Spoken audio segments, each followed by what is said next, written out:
Let's show you guys how I use this charcoal ring from Weber. All right, a 26 Weber kettle. Here we go.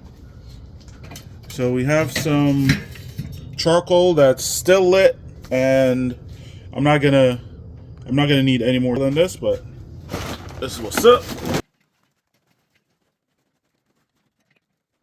So I only need this heat for about an hour and a half, so this is already probably too much fuel, but this is the idea. You could probably run this setup 250, 275 for about 4 to 6 hours. With the charcoal ring, this is the deflector that came with mine. And that's just gonna diffuse the heat around the smoker and the smoke. So that's the setup.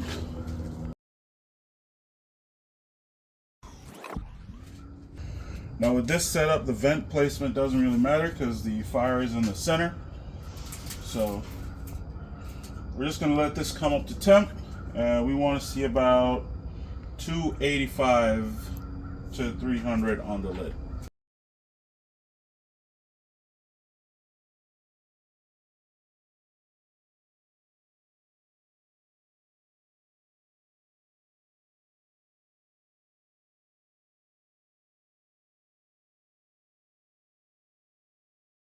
So right there, that's where we're at, and I'm just gonna shut the bottom vents down about a halfway.